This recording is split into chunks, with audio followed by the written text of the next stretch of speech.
ओम शांति।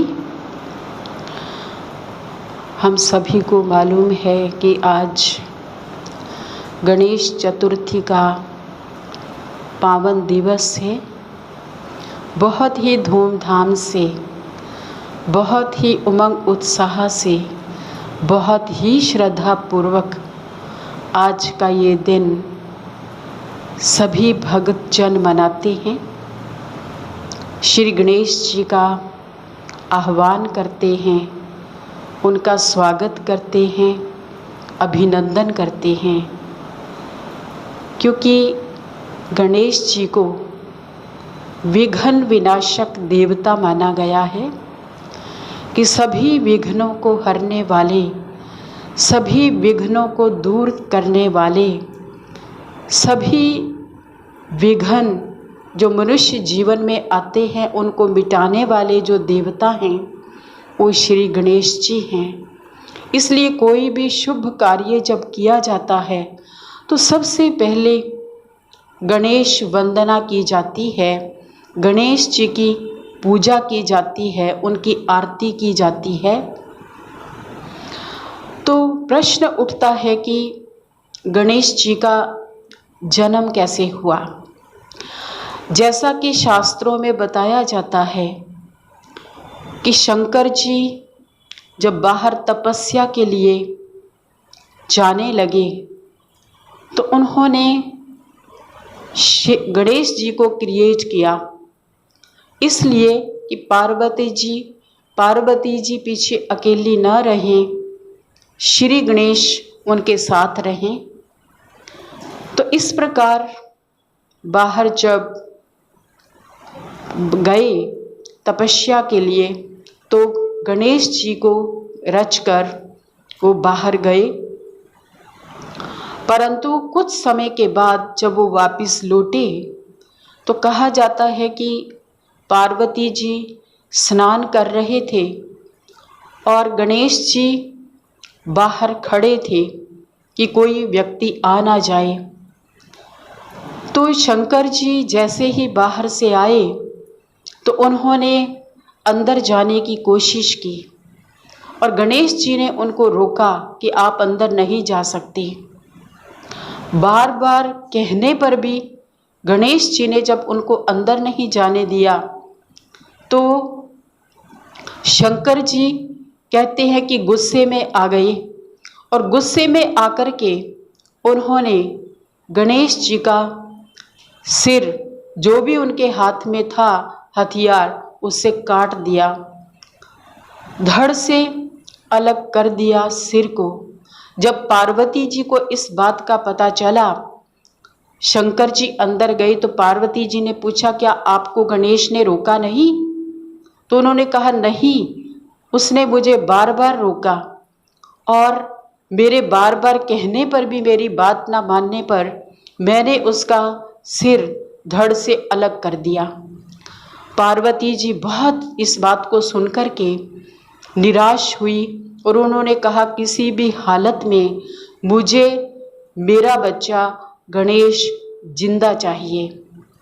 जब बहुत आग्रह पार्वती जी ने किया तो शंकर जी ने कहा, कल जो भी कोई भी प्राणी सुबह मेरे सामने आएगा उसका सिर काटकर मैं गणेश के ऊपर स्थापित करूंगा और इसको जिंदा कर दूंगा। तो कहा जाता है कि सबसे पहले अगले दिन सुबह एक गजराज, एक हाथी उनके सामने आया तो उन्होंने हाथी का सिर काटकर गणेश की धड़ के ऊपर, शरीर के ऊपर स्थापित कर दिया और उसमें प्राण फूंक दिए। फिर से गणेश जी जिंदा हो गई। परंतु इन सब बातों को सुनते हुए हमें इस पर्व का अथवा गणेश जी का आध्यात्मिक रहस्य जानकर अगर हम गणेश जी की वंदना करते हैं अथवा इस पर्व को मनाते हैं तो अति उत्तम होगा, जिससे हमारे जीवन के अंदर भी बहुत से गुणों का समावेश होगा, बहुत से अच्छी बातें हमारे जीवन में आएंगी, हमारे जीवन को परिवर्तित कर पाएंगे हम। तो दिखाया जाता है कि शंकर जी दिखाया जाता है भक्ति मार्ग में, जब गणेश जी को दिखाते हैं तो उनका जो आंखें होती हैं बिल्कुल ही कॉन्संट्रेट दिखाई जाती हैं।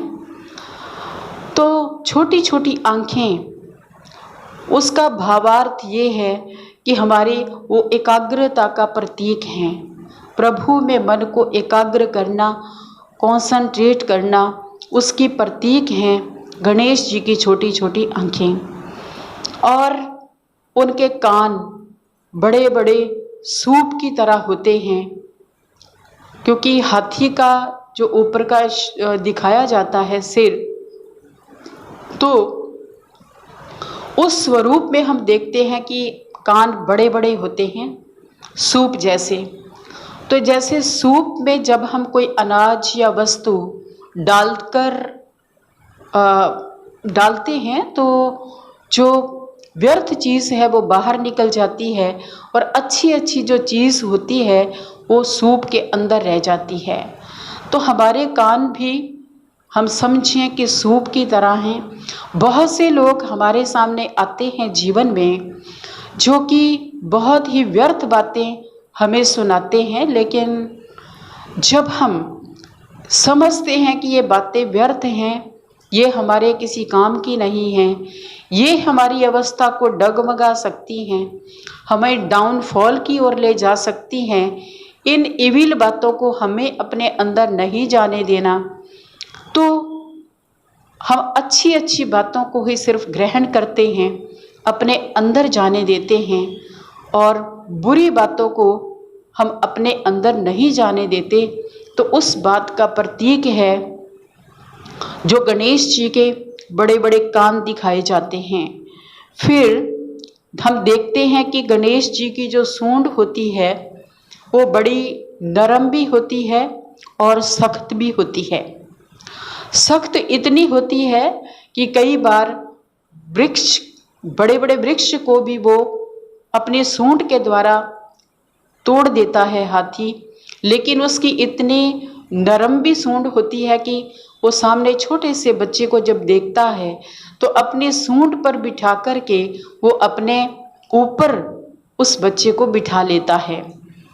इसके साथ साथ इसका भावार्थ यही है कि हम भी अपने जीवन में लव और ला का बैलेंस रखें, नम्र भी रहें, परंतु जहाँ तक नियम और मर्यादाओं की बात है उसमें कंप्रोमाइज़ ना करें, उसमें हम सख्त यानी स्ट्रिक्ट होकर भी रहें।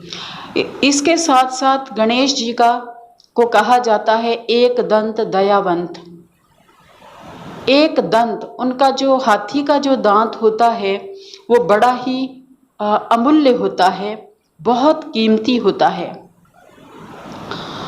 इसी तरह से हमारा भी जो जीवन है, जब हम ज्ञानवान बनते हैं और व्यवहार कुशल बनते हैं, ज्ञान के रत्नों का संग्रह स्वयं में करते हैं, उसके अकॉर्डिंग औरों के साथ संबंध और व्यवहार स्थापित करते हैं, तो हमारा जीवन भी बहुत ही अमूल्य जीवन हो जाता। और श्री गणेश जी का बड़ा बड़ा पेट दिखाते हैं। उस पेट का मतलब ये है कि उनके अंदर समाने की शक्ति का ये प्रतीक है।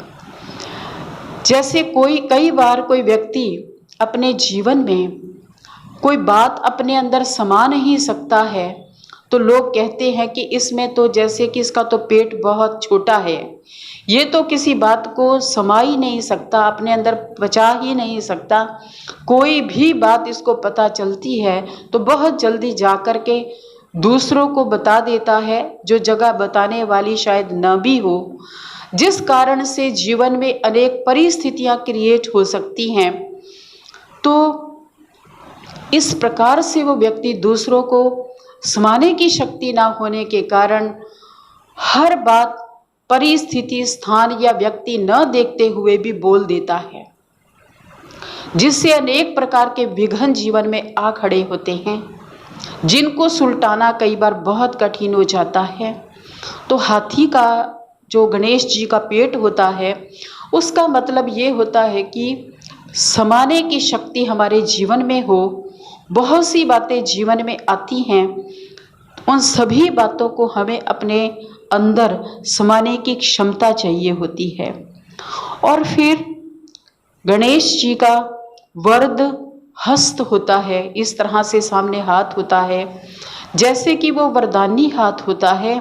कोई भी आत्मा, किसी भी प्रकार की आत्मा, किसी भी भाव अथवा स्वभाव अथवा संस्कार वाली आत्मा सामने आए, उस आत्मा के प्रति भी अपना शुभ भाव, शुभ भावना, दया भाव, रहम का भाव, इस प्रकार से वरदान ही उस आत्मा को देना, उसके प्रति कल्याण की भावना ही सोचना, तो ये है उस वरद हस्त का मतलब।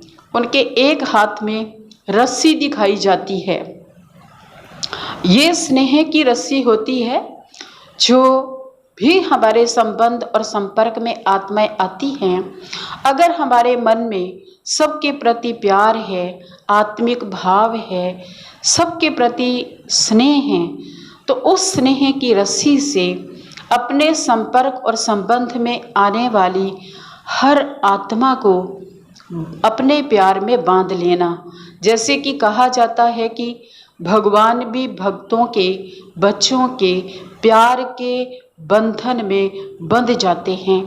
तो इसी तरह से हमें सबको अपने प्यार की रस्सी से बांधना होता है। उनके एक हाथ में परशु दिखाते हैं। उसका भाव ये है कि जो भी मनुष्य आत्माएं कर्म बंधन में जकड़ी पड़ी हैं, अपने अशुद्ध कर्म या विकर्मों के कारण अनेक प्रकार के मायावी बंधनों में बंध चुकी हैं, उन आत्माओं को भी अपने योग बल से, ज्ञान के बल से, उन आत्माओं को इस ज्ञान के शस्त्र से उनके कर्म बंधनों को काट देना, ये परशु इस चीज़ का प्रतीक है। और फिर उनके हाथ में कमल पुष्प भी दिखाया जाता है। कमल पुष्प जो सदा ही न्यारे और प्यारे रहने का प्रतीक है, जो कीचड़ में रहते हुए भी, यानी कीचड़ जैसी दुनिया जो विषय विकारों से भरी हुई दुनिया बन गई है, उसके बीच में भी न्यारे रहने का, निर्लिप्त रहने का, अलिप्त रहने का प्रतीक है।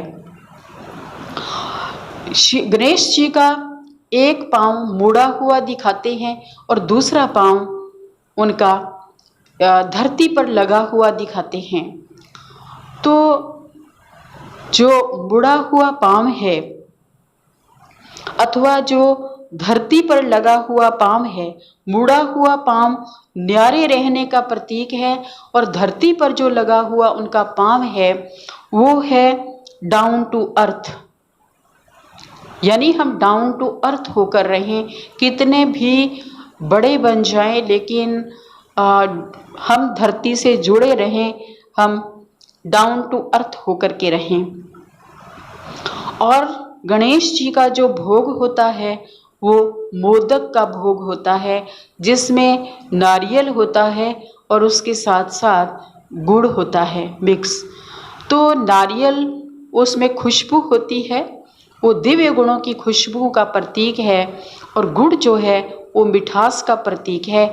यानी हमारे जीवन के अंदर मधुरता, मीठे बोल, समभाव के बोल, कल्याणकारी बोल भी हों हमारे, और उसके साथ साथ हमारे अंदर दिव्य गुणों की खुशबू हो। कहते हैं कि बूंदी के जो लड्डू होते हैं वो बहुत प्रिय होते हैं गणेश जी को। बूंदी के लड्डुओं का भोग भी लगाया जाता है गणेश जी को। उसका भावार्थ ये है कि छोटे छोटे बूंदी को एकत्रित करके मिला करके लड्डू बनाया जाता है और उसके अंदर मिठास होती है बूंदी में। तो इसी तरह से हम सभी आत्माएं अपने में जब मिठास पैदा करती हैं तो एक दूसरे के साथ जुड़ जाती हैं और हमारा रूप जो है संगठित रूप हो जाता है। और श्री गणेश का जो वाहन है वो मूसा यानी चूहा दिखाया जाता है। चूहा जो होता है वो फूंक मारता है और साथ ही साथ वो काटता भी रहता है। कई बार तो व्यक्ति को पता नहीं चलता, उसका खून तक निकल जाता है, और क्योंकि चूहा उसको सहलाता भी है, फूंक भी मारता है, साथ साथ काटता भी है। तो इसका भावार्थ ये है कि हमारे जीवन में बहुत सी बातें इस प्रकार की आती हैं जो काटने वाली, कष्ट देने वाली, दुख देने वाली बातें भी आती हैं, परंतु जब हम ज्ञान युक्त होकर के रहते हैं तो उन बातों का हमें पता ही नहीं चलता कि कब आई और कब चली गई। यानी वो अनेक प्रकार की मुसीबत, परिस्थितियां, कष्ट और दुख जो जीवन में आते हैं तो ज्ञानी और योगी आत्मा बड़े ही सहज स्वभाव से उनको पार कर लेती है, क्योंकि मेडिटेशन या योग के थ्रू, ज्ञान के द्वारा जो अपने में वो शक्ति एकत्रित करती है, तो वो शक्ति के आगे इस प्रकार की समस्याएं टिक नहीं सकती और वो बड़े ही इजी गोइंग उसके ऊपर ओवरकम कर लेती है और उनसे पार हो जाती है। गणेश जी की दो पत्नियां दिखाई जाती हैं, रिद्धि और सिद्धि।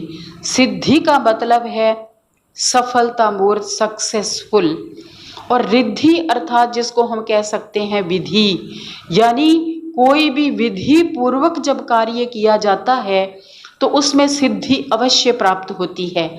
इसलिए भी लोग समझते हैं कि जब कोई भी कार्य का शुभारंभ करते हैं तो उसमें गणेश जी की पूजा जब करते हैं तो समझते हैं ये कार्य हमने विधि पूर्वक कर लिया है, अब इसमें सिद्धि यानी सफलता प्राप्त होना निश्चित है।